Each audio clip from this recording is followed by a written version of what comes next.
आज की हमारी प्रश्नावली है कक्षा 10 की जो तीसरी प्रश्नावली है, जिसका नाम है दो चरों वाले रैखिक समीकरण।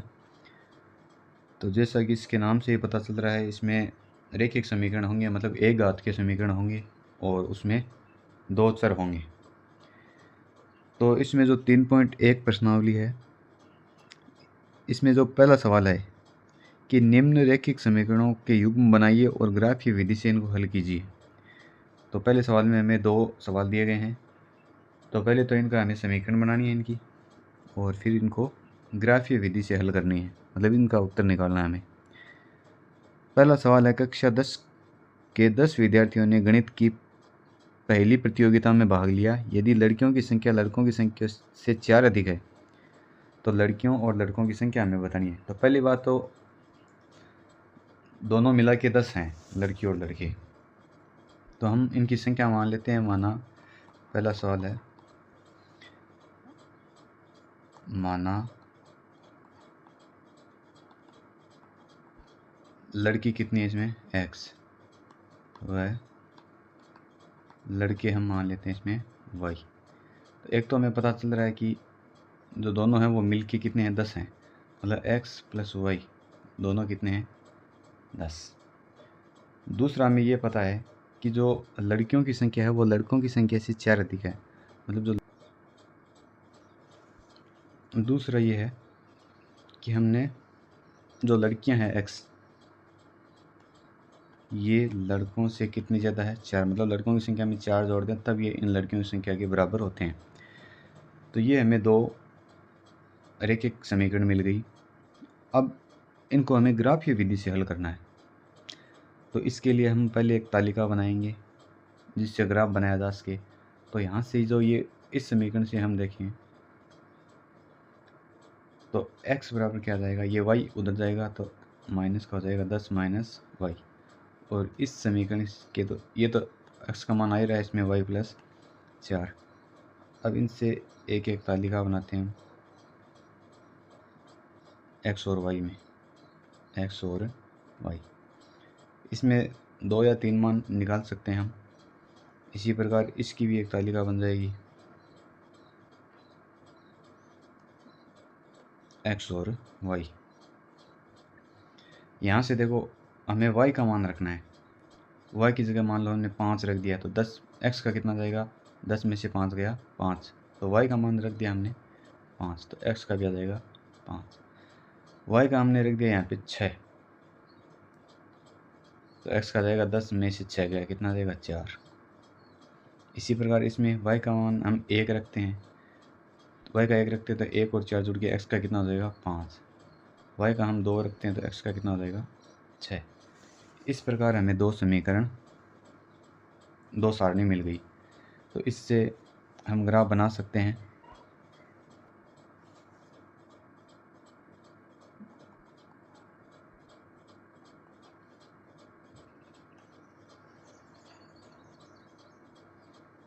एक, दो, तीन, चार, 5, 6 और 7।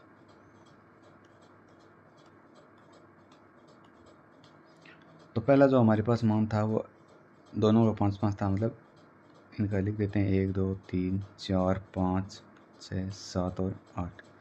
इधर y के मान है 1 2 3 4 5 और 6, ये yx हो गया, इधर x।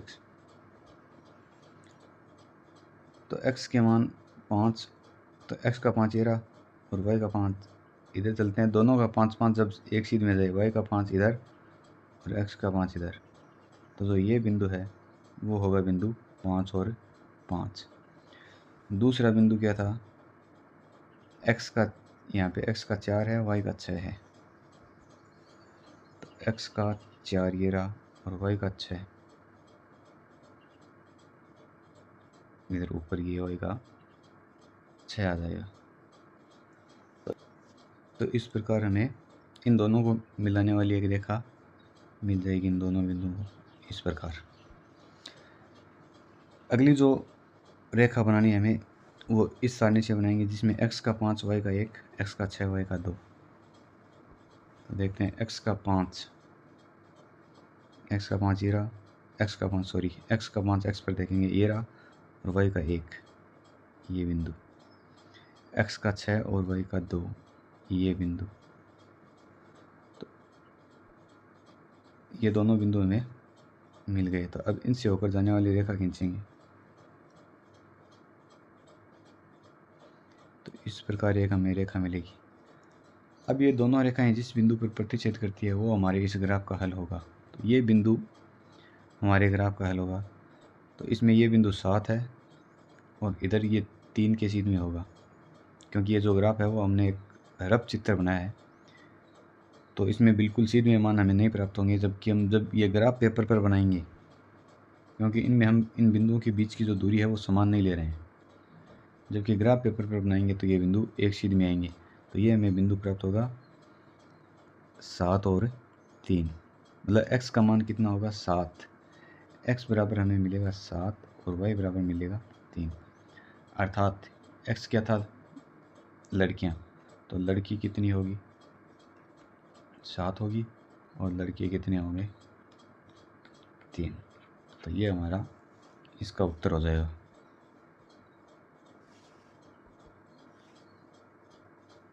अगला जो सवाल है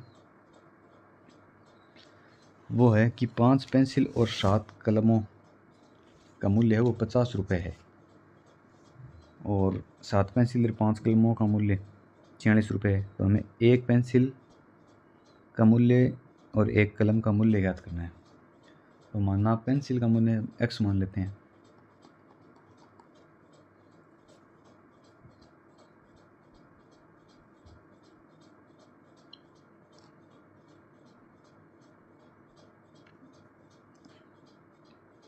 माना पेंसिल, एक पेंसिल का मूल्य, ये एक पेंसिल का मूल्य है कितना x रुपये, वह एक कलम का मूल्य ये हो गया y रुपये। तो अब इस सवाल में देखो, जैसे 5 पेंसिल और 7 कलम, तो एक पेंसिल का x है तो 5 का हो गया 5 गुना x। इसी प्रकार 7 कलम, एक का y है तो 7 कलम का हो जाएगा 7y। तो ये इन दोनों को मिला कि ये कितने रुपए हैं 50 रुपये।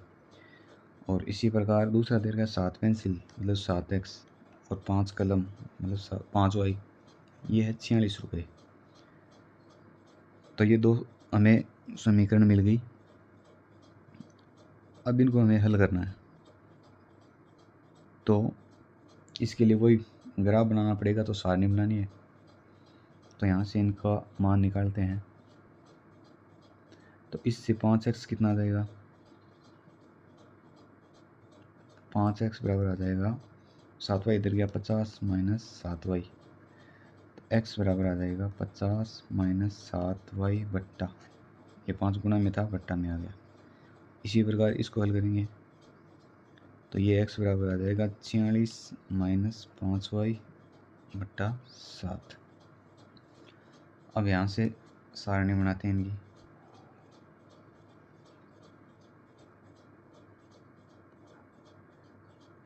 x और y, इसी प्रकार इसकी सारणी x और y। इसमें जैसे रखते हैं मान y का मान ऐसा रखना पड़ेगा हमें कि नीचे जो 5 है उसका भाग चला जाए, ऊपर इस प्रकार की संख्या बनानी है कि 5 का भाग चला जाए। तो y का मान रखते हैं 5, 7 को 5 से गुणा किया 35, 50 में से 35 गए 15 बचे, 15 में 5 का भाग दिया कितना आया 3। इसी प्रकार y का 0 रख सकते हैं, 0 रख देंगे तो ये 0 हो जाएगा, 50 में से 0 50 बन जाएगा ऊपर, 50 में 5 का भाग कितनी बार 10 बार। इसी प्रकार इधर y का रखेंगे, जैसे 5 रख देते हैं तो ये हो जाएगा 25, 46 में से 25 गए 21 और 21 में 7 का भाग कितनी बार 3 बार। 0 रख देते हैं तो ये 0 हो गया, 46 में 7 का भाग देना है 6 बार, 42.6.7 आ जाएगा ये।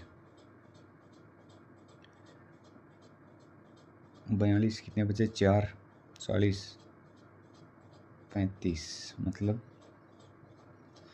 6.5 इसका माना जाएगा। तो अब हमारे पास ये सारणी है, इनका ग्राफ बनाना है।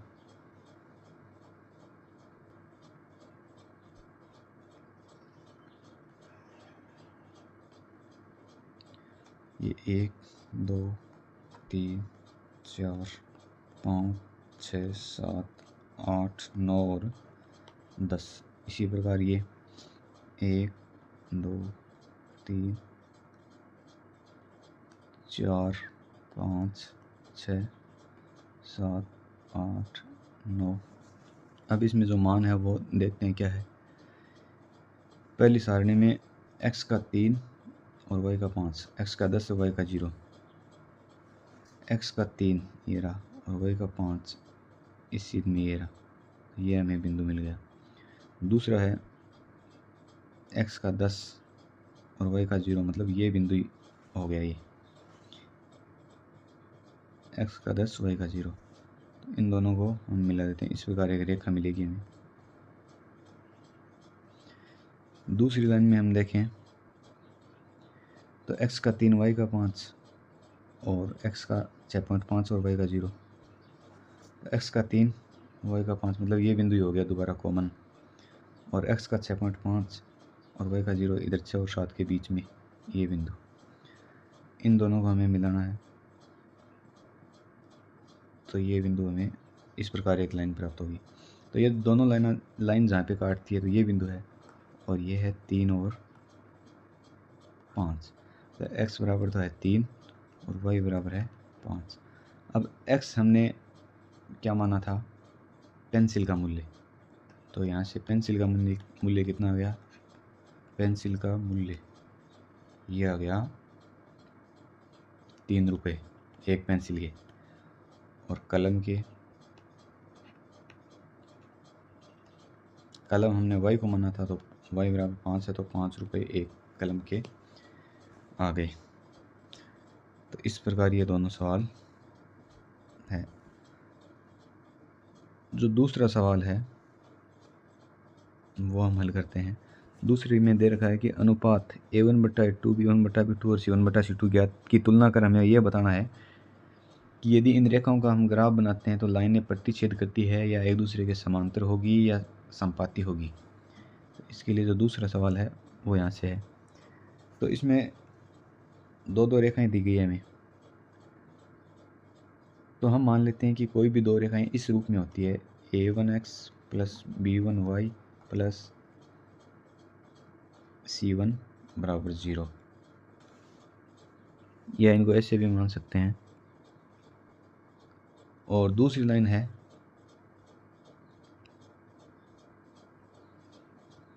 वो होगी a2x plus b2y plus c2 बराबर 0।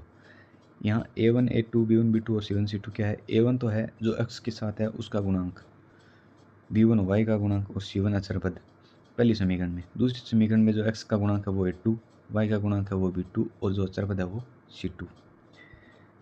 अब इनको देखकर हमें बिना ग्राफ बनाए हम ये बता सकते हैं कि जो लाइनें हैं ग्राफ में वो प्रतिच्छेद आएगी या समांतर आएंगी या एक दूसरे पर संपाती होंगी। प्रतिच्छेद क्या होते हैं कि दो लाइनें आती है इस प्रकार, तो ये लाइनें होती है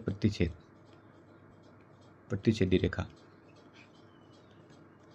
इसका मतलब ये हो गया कि इस रेखा में केवल एक जगह पर प्रतिच्छेद करती है, तो समीकरण का एक ही हल होगा, ये अद्वितीय हल।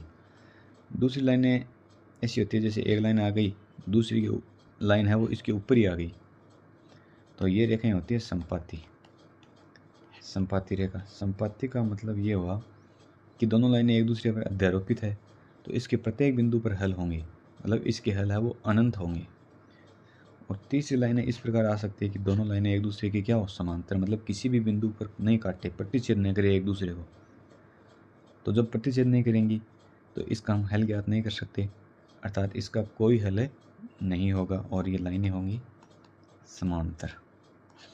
तो अब हमें ग्राफ बनाए बिना हम कैसे बता सकते हैं कि ये लाइनें प्रतिच्छेदी है या समांतर है या संपाती है। तो इसके लिए एक सूत्र होता है, सूत्र क्या होता है कि हम इनका अनुपात निकालेंगे। पहला सूत्र ये है कि जब A1 बट्टा A2 निकालें और B1 बट्टा B2 निकालें, जब ये दोनों ही बराबर ना आए तो रेखाएं दोनों होगी प्रतिच्छेदी रेखा। दोनों रेखा होगी प्रतिच्छेदी रेखा। दूसरा है कि जब हम A1 बट्टा A2 निकालेंगे और B1 बट्टा B2 निकालेंगे, ये दोनों क्या आ जाए बराबर, तो फिर हम निकालेंगे C1 बट्टा C2 और ये बराबर ना आए तो दोनों रेखा होगी समांतर, समांतर रेखा। तीसरी स्थिति ये बन सकती है कि हम A1 बट्टा A2 और B1 बट्टा B2 और C1 बट्टा C2 तीनों ही क्या आ जाए, बराबर आ जाए, तो रेखाएं क्या होगी, संपाती, मतलब एक के ऊपर एक रेखा होगी, संपाती रेखा हमें अगर आपने प्राप्त होगी। तो अब दूसरे सवाल में जो जितने भी सवाल हैं उनको हमें देख के ये बताना है कि लाइनें प्रतिच्छेदी है, समांतर है या संपाती है। तो पहला सवाल जो दूसरा है उसका पहला, 5x - 4y + 8 = 0 और इसकी जो सेकंड समीकरण है वो है 7x + 6y - 9 = 0। तो अब इनका A1 बट्टा A2 वो निकालते हैं। A1 बट्टा A2 मतलब A1 कितना है 5, A2 कितना 7, 5 बटा 7। B1 बट्टा B2 निकालते हैं तो B1 तो हो गया -4 और B2 हो गया 6, 2 से काटें तो -2 बटा 3। C1 बट्टा C2 निकालते हैं इनका तो +8 और -9। तो हम देखते हैं कि A1 बट्टा B2 है 5 बटा 7, B1 बट्टा B2 है इसका -2 बटा 3 और C1 बटा C2 इसका आया है 8 बटा -9।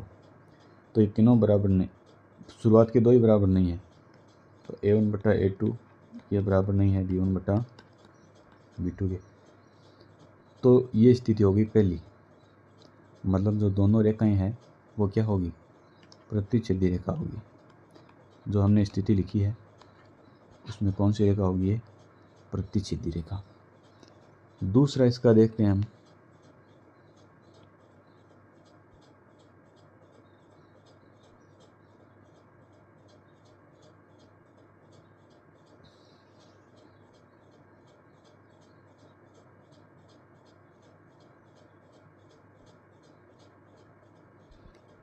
दूसरा है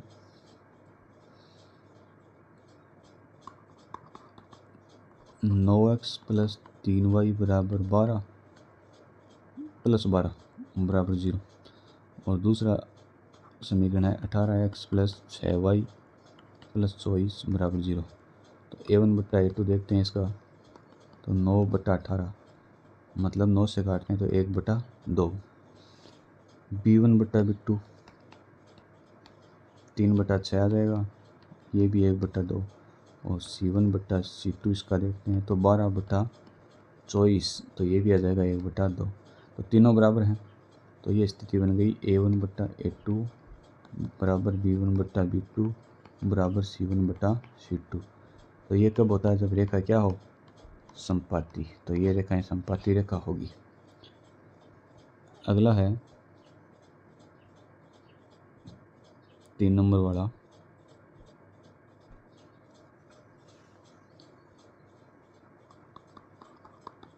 (6x - 3y + 10 = 0 और 2x - y + 9 = 0। तो इसमें A1 बट्टा A2 क्या होगा, 6 बटा 2 मतलब 3।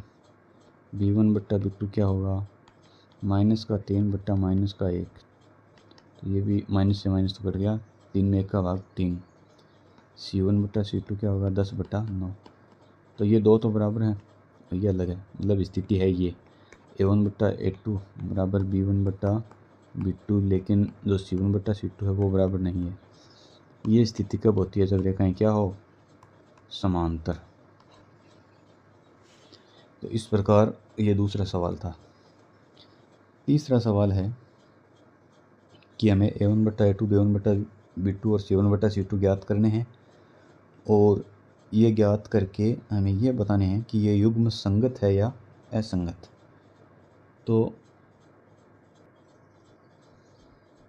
संगत और असंगत हम कैसे देखेंगे कि जब समीकरण के हल होंगे, या तो एक हल होगा या अनंत हल होंगे, तब तो वो होगी संगत, और जब कोई हल नहीं हो तो वो होगी असंगत।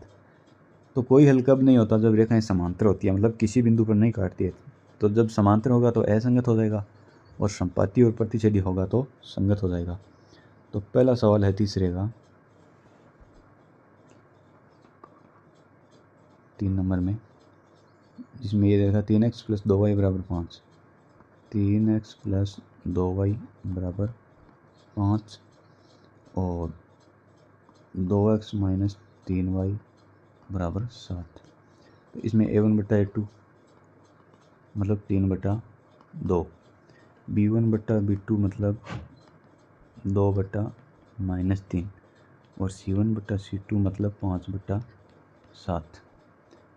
तो ये स्थिति है कि A1/A2 और B1/B2 ये दोनों बराबर नहीं है। तो ये स्थिति कब होती है? जब रेखाएं क्या हो? प्रतिच्छेदी। और प्रतिच्छेदी रेखाएं होती है तो इसमें हल होता है, मतलब ये क्या हो गया? संगत। दूसरा इसका है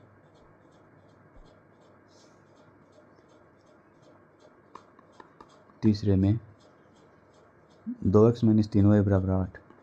2x - 3y = 8 और दूसरी समीकरण है 4x - 6y = 9। तो इसमें A1/A2 ये हो गया 2/4, मतलब 2 से काटें तो 1/2। B1/B2 मतलब -3/-6, माइनस से माइनस कट गया, ये 3 से कट गया 1/2 और C1/C2 आ गया 8/9। तो ये स्थिति मिल गई हमें A1/A2 ये बराबर है B1/B2 के, लेकिन C1/C2 इनके बराबर नहीं है। तो ये स्थिति कब होती है? जब रेखाएं क्या हो? समांतर। और समांतर है तो इसका कोई हल नहीं होगा, अर्थात क्या होगी? ये असंगत। अगला है तीसरा,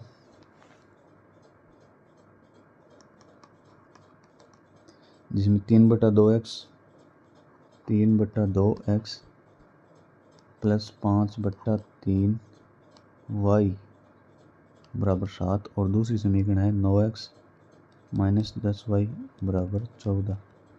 तो इसके बट्टा में से 2 और 3 है, तो 2 और 3 का लघुत्तम होता है 6।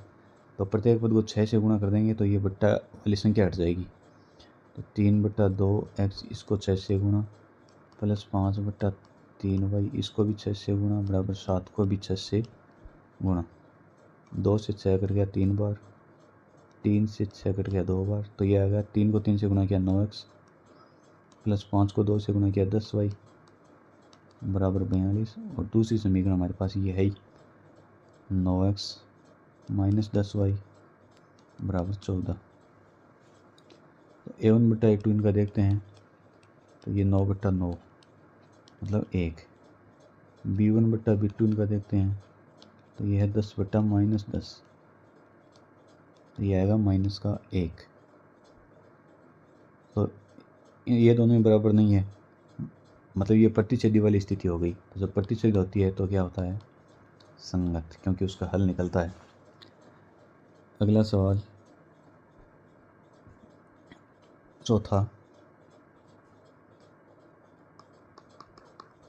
चौथे में दे रखा है 5x - 3y = 11 और दूसरा है -10x + 6y = -22।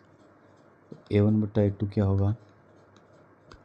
5/-10 मतलब -1/2। B1/B2 क्या होगा? -3/6, ये भी -1/2 और C1/C2 है, ये होगा 11/-22, तो ये भी 11 से कट के -1/2। अर्थात तीनों बराबर है तो संपाती होंगे, और संपाती के अनेक हल होते हैं, तो ये भी क्या होगा, संगत। तीसरे सवाल का अंतिम दे रखा है 5वां, 4/3